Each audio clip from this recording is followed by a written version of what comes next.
আল্লাহ সুবহানাহু ওয়া তাআলা বলছেন, ইন্নাল্লাহা ইনদাহু ইলমুস সাআত, নিশ্চয় কিয়ামতের জ্ঞান আল্লাহর নিকটে রয়েছে। নিশ্চয় কিয়ামতের জ্ঞান আল্লাহর নিকটে রয়েছে। আল্লাহ সুবহানাহু ওয়া তাআলা বলছেন, ইয়াসআলুকান নাস আনিস সাআ, মানুষ আপনাকে জিজ্ঞাসা করে কিয়ামত কবে হবে। কুল ইন্নামা ইলমুহা ইনদাল্লাহ, আপনি বলেন কিয়ামত কবে হবে এই জ্ঞান আল্লাহর নিকটে রয়েছে।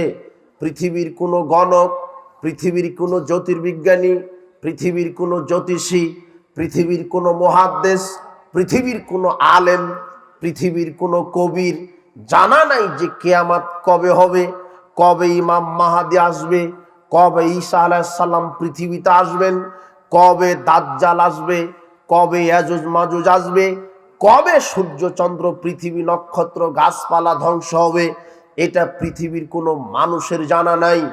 একমাত্র যার জানা আছে তার নাম হচ্ছেন আল্লাহ সুবহানাহু ওয়া তাআলা।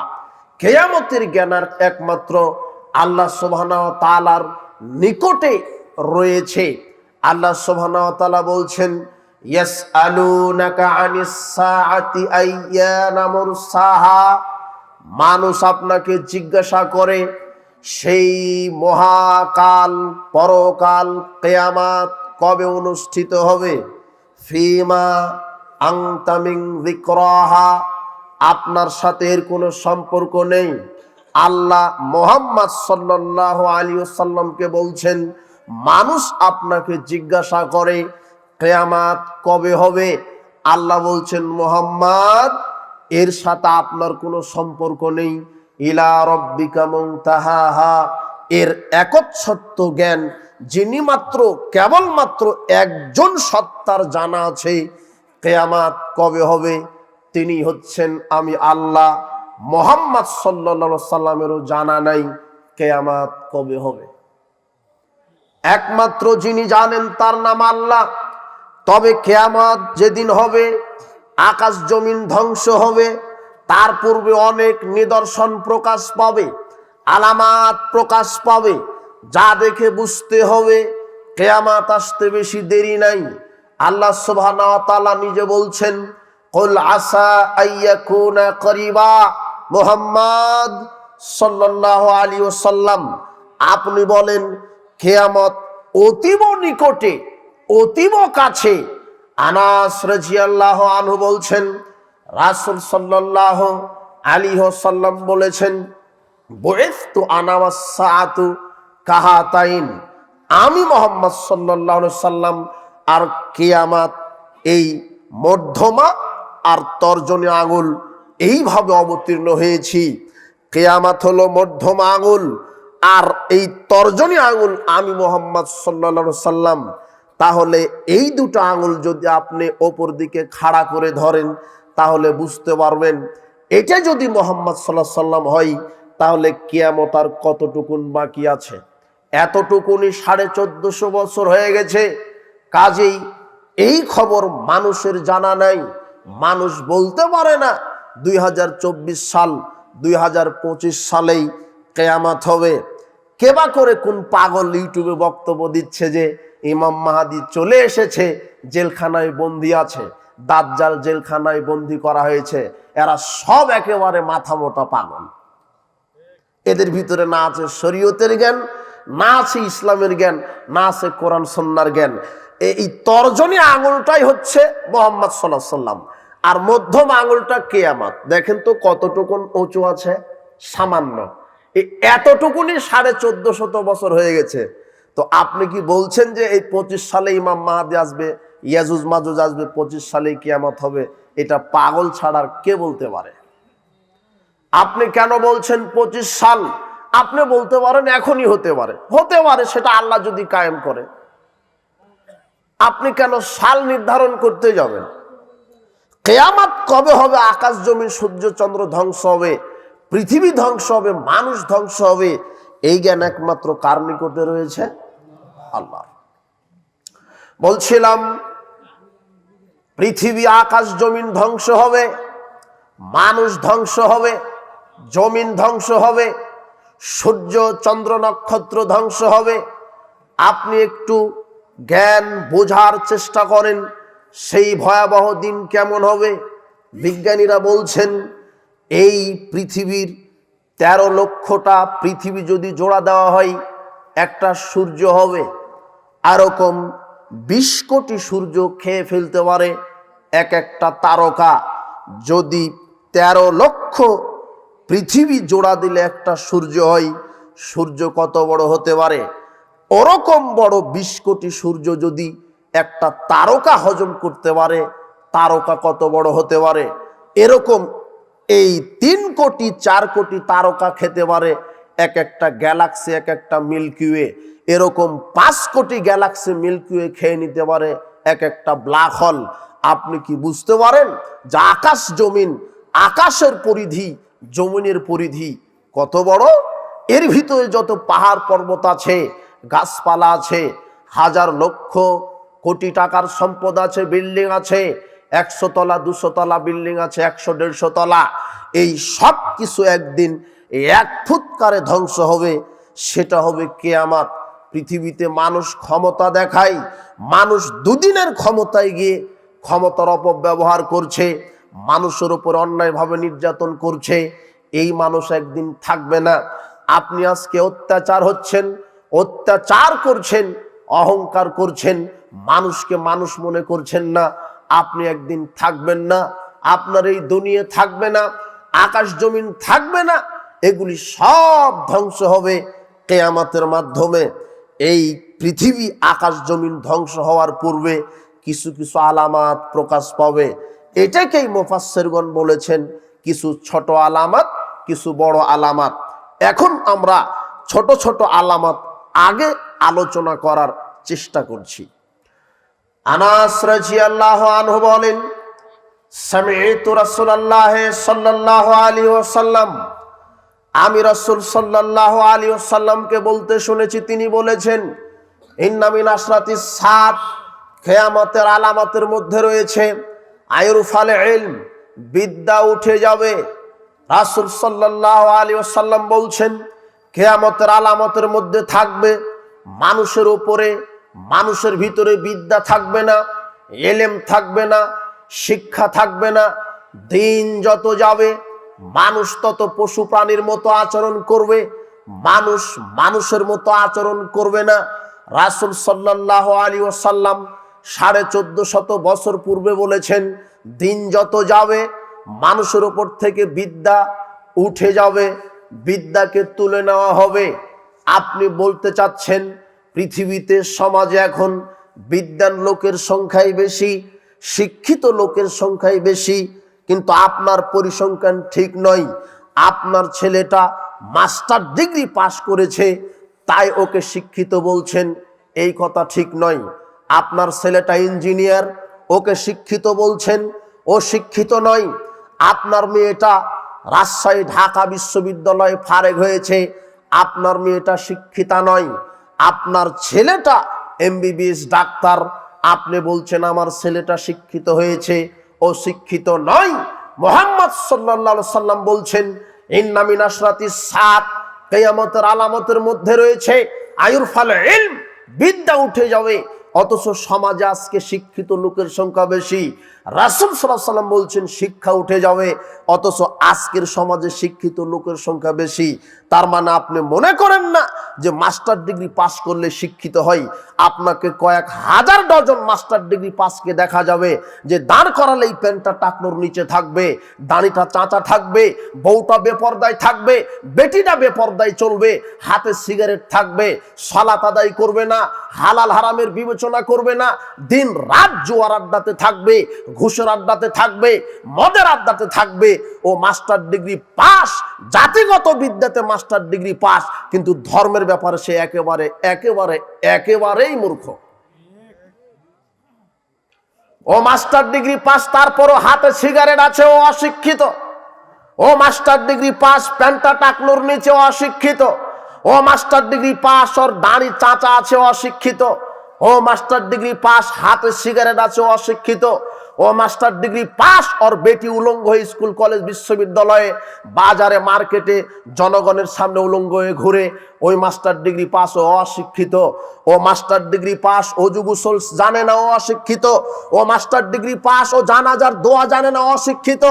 বাপ মারা গেলে বাপের জন্য কি দোয়া বলতে হয় এটা তার জানা নাই, তার মানে অশিক্ষিত।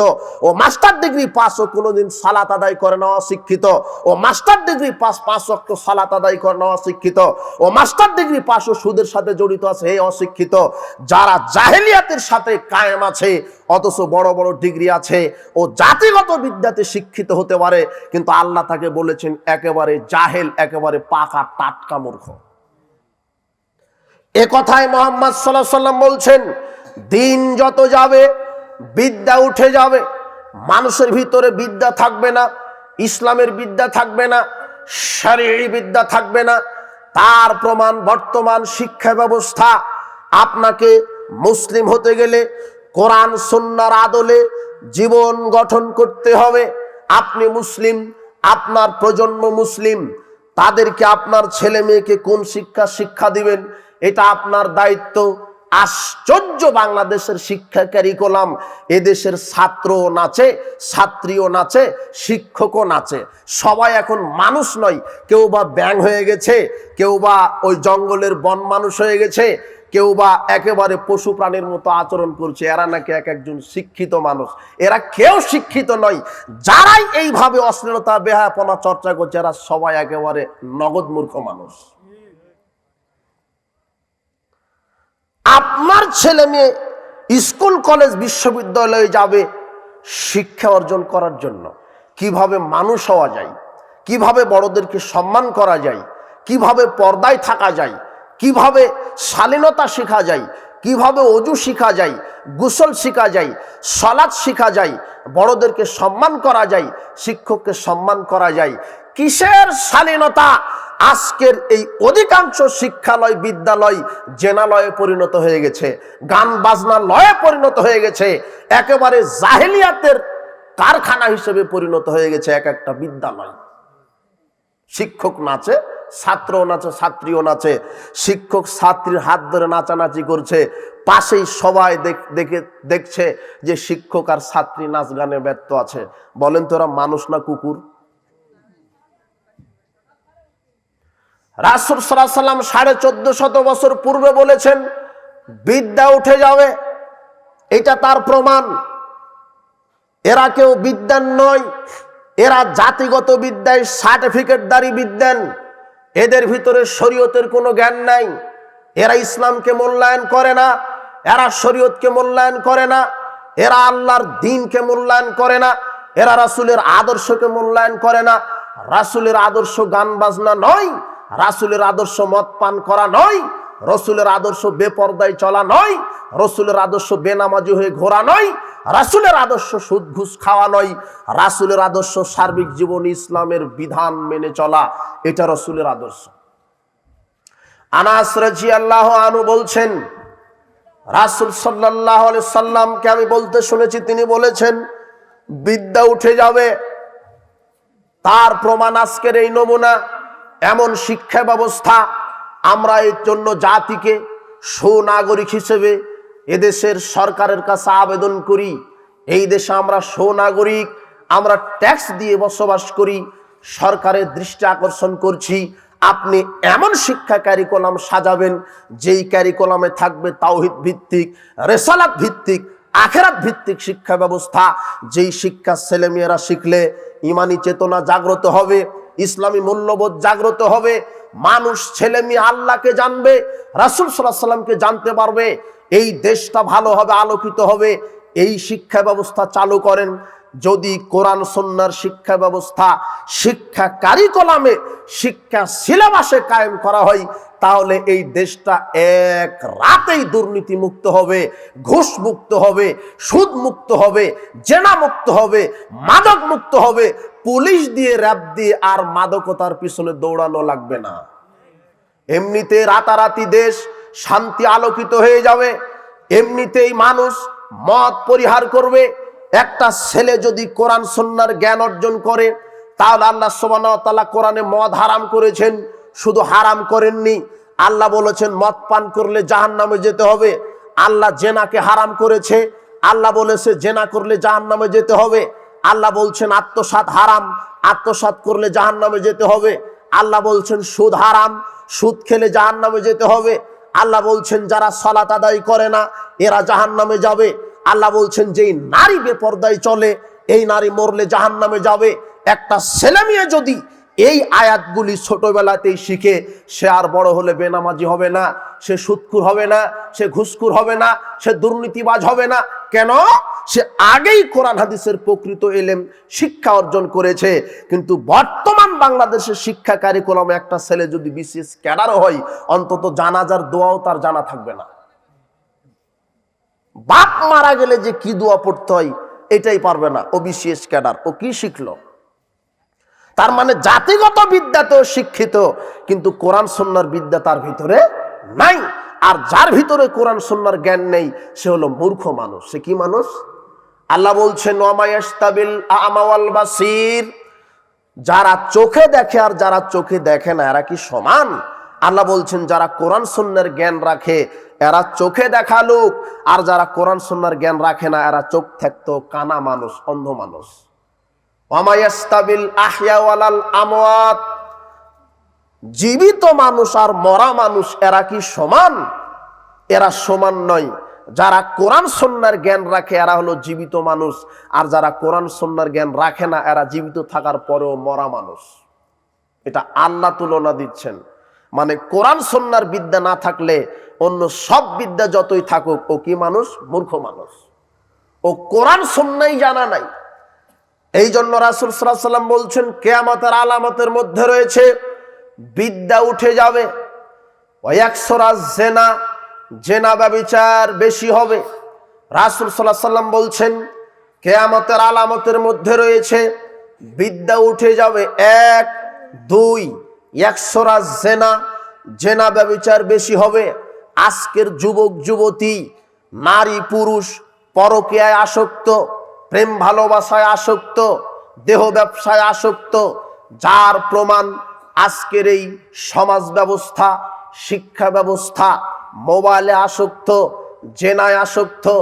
আব্দুল্লাহ বিন আমর রাদিয়াল্লাহু আনহু বলছেন রাসূল সাল্লাল্লাহু আলাইহি ওয়াসাল্লাম বলেছেন লা তাকুমুস সাআত, কিয়ামত ততদিন পর্যন্ত কায়েম হবে না হাত্তা ইয়াতাসাফাদু ফিত তারিকি তাসাফুদুল হামির, যতদিন না মানুষ, গরু ছাগল, গাধা যেমন খোলা মাঠে জেনায় লিপ্ত হয়, ওইভাবে মানুষ যতদিন খোলা মাঠে জেনা না করবে ততদিন কিয়ামত কায়েম হবে না। সাহাবারা অবাক হয়ে বলছেন ইন্না যালিকা লাকায়নুন, হে আল্লাহ রাসূল এটা কি ঘটবে? মানুষ কি রাস্তাঘাটে জেনা করবে? রাসূল বলছেন লিয়াকুনান্না, হ্যাঁ এটা অবশ্যই ঘটবে। তার বাস্তব প্রমাণ আজকে বাসে, আজকে ট্রেনে, আজকে রেল লাইনে, আজকে পার্কে এই যুবক যুবতী এই বিশ্ব বেহায়া দিবস, 31st নষ্টি দিবস আর পহেলা বৈশাখ পালন করতে গিয়ে একেবারে খোলা মাঠে কুকুর, শ্রীগাল, বানর, গরু ছাগলের মতো জেনায় লিপ্ত হয়ে আছে। এই কথা মুহাম্মদ সাল্লাল্লাহু আলাইহি ওয়াসাল্লাম বলছেন। ততদিন পর্যন্ত কিয়ামত হবে না যতদিন না খোলা মাঠে জেনায় লিপ্ত না হয়। একটা নারী একটা ছেলের উরুরানের উপরে মাথা দিয়ে শুয়ে আছে, বুকের সাথে বুক জড়িয়ে ধরে একেবারে দাঁড়িয়ে আছে আপনার এই রাস্তাঘাটে, মাঠে, ময়দানে। ওরাও মনে করছে যে কুকুর যদি পারে পরস্পর জোড়া লাগতে তো আমরা কেন পারবো না? মানে এরা কুকুর শিকার হয়ে গেছে। মুহাম্মদ সাল্লাল্লাহু আলাইহি ওয়াসাল্লাম বলছেন খোলা মাঠে গরু ছাগল যেভাবে জেনা করে, গাধা যেভাবে জেনা করে, ওইভাবে যতক্ষণ না মানুষ খোলা মাঠে জেনা না করছে ততদিন কিয়ামত হবে না। প্রত্যেকটা ঘরে ঘরে জেনা চর্চা হয়। তার একটা আশ্চর্য একটা মোবাইল ফাংশন। এক ছেলে আর এক মেয়ের সাথে, এক মেয়ে আর এক ছেলের সাথে, গার্লফ্রেন্ড বয়ফ্রেন্ড, একেবারে নষ্টামির জগৎ চলে এসেছে। অথচ এরা এক একজন স্কুল কলেজ বিশ্ববিদ্যালয়ে পড়াশোনা করে। আর এই স্কুল কলেজ বিশ্ববিদ্যালয়ে এখন পড়াশোনায় করানো হয় যে কিভাবে একে অপরকে ধর্ষণ করা যায়। ক্লাস 6